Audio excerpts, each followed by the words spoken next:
دہشت گرد افغان سرزمین پاکستان کی قومی سلامتی اور خود مختاری کے خلاف استعمال کر رہے ہیں۔ سفیر عاصم افتخار نے اجلاس میں اپنے خطاب میں کہا کہ محترمہ صدر میں ابتدا میں سلووینیا کی صدارت اور اسماح کونسل کی مؤثر قیادت پر اسے خراج تحسین پیش کرنا چاہوں گا۔ ہم سلووینیا کے وفد کا بھی شکریہ ادا کرتے ہیں کہ انہوں نے بطور منتخب رکن اپنی 2 سالہ مدت کے دوران کونسل کے کام میں جو عزم، محنت اور قیمتی خدمات انجام دی وہ قابل قدر ہیں۔ میں ابتدا میں سلووینیا کی صدارت اور اسماح کونسل کی مؤثر قیادت پر اسے خراج تحسین پیش کرنا چاہوں گا۔ ہم سلووینیا کے وفد کا بھی شکریہ ادا کرتے ہیں کہ انہوں نے بطور منتخب رکن اپنی 2 سالہ مدت کے دوران کونسل کے کام میں جو عزم، محنت اور قیمتی خدمات انجام دی وہ قابل قدر ہیں۔ ہم سیکرٹری جنرل کی رپورٹ کا جائزہ لیتے ہیں اور یوناما کے ڈپٹی اسپیشل ریپرزینٹیٹیو اور قائم مقام سربراہ محترمہ جارجیٹ گینن کی بریفنگ پر ان کے شکر گزار ہیں۔ ہم یوناما کے کردار اور ان کے اس کام کی قدر کرتے ہیں جو وہ نہایت مشکل حالات میں انجام دے رہے ہیں۔ ہم انسانی صورتحال پر ان کی بصیرت افروز بریفنگ کے لیے under secretary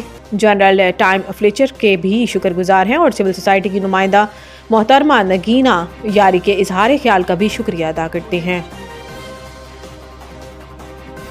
Punjab beautification plan phase کی تکمیل کے لیے فروری سے مئی تک کا ہدف مقرر۔ وزیر اعلیٰ پنجاب مریم نواز شریف کی زیر صدارت خصوصی اجلاس ہوا جس میں ہر ضلع، ہر تحصیل اور ہر شہر کی بیوٹیفیکیشن پلان پر تفصیلی بریفنگ دی گئی۔ اجلاس میں وزیر اعلیٰ پنجاب مریم نواز شریف کو ہر شہر اور ضلع کے بیوٹیفیکیشن پلان کی تفصیلات اور تصاویر کا جائزہ پیش کیا گیا۔ اس منصوبے کا مقصد پنجاب کے 39 اضلاع میں 132 بیوٹیفیکیشن اسکیموں کو تکمیل تک پہنچانا ہے جن کی مجموعی لاگت 16 ارب 90 کروڑ روپے ہے۔ وزیر اعلیٰ نے بیوٹیفیکیشن پلان فیز کی تکمیل کے لیے فروری سے مئی تک کا ہدف مقرر کیا ہے۔ 97 بیوٹیفیکیشن اسکیموں کے ورک آرڈر جاری کیے جا چکے ہیں اور 88 پروجیکٹس کا آغاز ہو چکا ہے۔ پنجاب کے مختلف شہروں میں بیوٹیفیکیشن کے متعدد پروجیکٹس مکمل کیے جائیں گے جن میں لاہور میں 18، سرگودا میں 6، بہاولپور میں 16، گجرانوالہ میں 12، راولپنڈی میں 17، فیصل آباد میں 13، ملتان میں 8 اور ساہیوال میں 24 پروجیکٹس شامل ہیں۔ اڈیالہ کے باہر مستقل احتجاج پر عمران خان کی جیل منتقلی کے بارے میں سوچا جا سکتا ہے۔ رانا ثناءاللہ نے کہا کہ پی ٹی آئی نے بطور جماعت اور عمران خان نے ادارے پر براہ راست تنقید کی۔ ادارے کے خلاف بات چیت کو لوگ پسند نہیں کریں گے۔ بھارت ہمارا دشمن ملک ہے لیکن عمران خان نے پروپیگنڈے میں اس کا ساتھ دیا۔ انہوں نے کہا کہ پی ٹی آئی سے گفتگو کا کوئی طریقہ کار نہیں اپنایا جا سکتا۔ ماضی میں پی ٹی آئی سے بات چیت کی کوشش کی گئی لیکن عمران خان کے اپنے بیانات کی وجہ سے ڈیڈ لاک کی صورتحال پیدا ہوئی۔ رانا ثناءاللہ کا کہنا تھا کہ پی ٹی آئی کو چاہیے کہ اڈیالہ کے باہر امن و امان کی صورتحال کو خراب نہ کریں۔ اگر یہ مستقل معمول بنا لیں گے کہ ہر منگل اور جمعرات کو اڈیالہ کے قریب احتجاج کریں گے تو اس صورت میں حکومت عمران خان کی کسی جیل منتقلی کے بارے میں سوچ سکتی ہے۔ وزیر اعظم کے مشیر نے مزید کہا کہ پی ٹی آئی بطور جماعت اور عمران خان 9 مئی اور اپنے بیانات سے لا تعلقی کا اظہار کریں اور معذرت کریں۔ ایسی صورت میں شاید کوئی راستہ کھلے۔ اگر عمران خان اپنے بیانات پر قائم رہتے ہیں تو ڈیڈ لاک برقرار رہے گا۔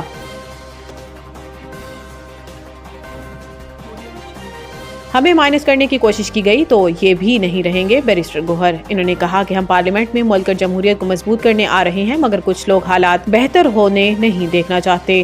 بیرسٹر گوہر نے اڈیالہ جیل کے باہر عمران خان کو بہنوں اور پی ٹی آئی کے کارکنوں پر واٹر کینن کے استعمال کی بھی مذمت کی۔ دوسری جانب پی ٹی آئی رہنما بیرسٹر علی ظفر نے سوال اٹھایا کہ بانی پی ٹی آئی پر کس نے جھوٹے مقدمے بنائے۔ علی ظفر نے کہا کہ عمران خان پر عدت سمیت ہر قسم کے کیس بنائے گئے تاکہ مقبولیت ختم ہو۔ کیسز ختم ہو گئے لیکن یہ بانی پی ٹی آئی کی مقبولیت ختم نہ کر سکے۔ علی ظفر نے جلد کسی راستے کے نکلنے کی امید ظاہر کر دی۔ ان کا کہنا تھا کہ موجودہ حالات کا کوئی سیاسی حل ڈھونڈیں گے۔ ادھر پی ٹی آئی رہنما اسد کیسر نے پارلیمنٹ کے باہر میڈیا سے گفتگو کرتے ہوئے خبردار کیا کہ خیبر پختونخوا میں گورنر راج اور بانی P T I Imran Khan کی کسی اور جگہ منتقلی سے ملک انارکی کی طرف بڑھے گا۔ پنجاب اور خیبر پختونخوا پہ شدید دھند، موٹر ویز ٹریفک کے لیے بند۔ حد نگاہ کم ہونے پر موٹر وے M2 لاہور سے کوٹ سرور تک بند ہے جبکہ M3 رجانہ سے درخانہ، M4 فیصل آباد سے ملتان تک اور M5 ملتان شیر شاہ انٹرچینج سے ظاہر پیٹ تک بند کر دی گئی ہے۔ اس کے علاوہ M1 پر پشاور سے رشکئی تک ٹریفک معطل ہے۔ دوسری جانب پنجاب کے وسطی اضلاع میں بھی فضائی آلودگی برقرار ہے۔ عالمی ماحولیاتی ویب سائٹ کے مطابق جمعرات کی صبح 9 بجے فیصل آباد میں پارٹیکولیٹ میٹر کی تعداد 814، گجرانوالہ میں 404، ملتان میں 261 اور لاہور میں 218 ریکارڈ کی گئی ہے۔ T20 ورلڈ کپ سے قبل کون سی ٹیم کتنے میچز کھیلے گی، شیڈیول جاری کر دیا گیا۔ T20 ورلڈ کپ 7 فروری سے 8 مارچ تک بھارت اور سری لنکا میں کھیلا جائے گا۔ تاہم T20 ورلڈ کپ سے قبل اب کسی فل ممبر کی مزید کسی سیریز کا امکان ختم ہو گیا ہے۔ Pakistan team T20 world cup سے قبل 6 میچز کھیلے گی۔ جنوری میں پاکستان ٹیم کے 3 میچز سری لنکا میں 3 ہوم گراؤنڈ پر آسٹریلیا کے ساتھ ہوں گے۔ دوسری جانب افغانستان، بنگلہ دیش، آئرلینڈ اور زمبابوے T20 ورلڈ کپ سے قبل کوئی میچ نہیں کھیلیں گے۔ آسٹریلیا نے پاکستان کے خلاف 3 T20 میچز کھیلنا ہے اور انگلینڈ نے سری لنکا میں 3 T20 میچز جنوری میں کھیلنا ہے۔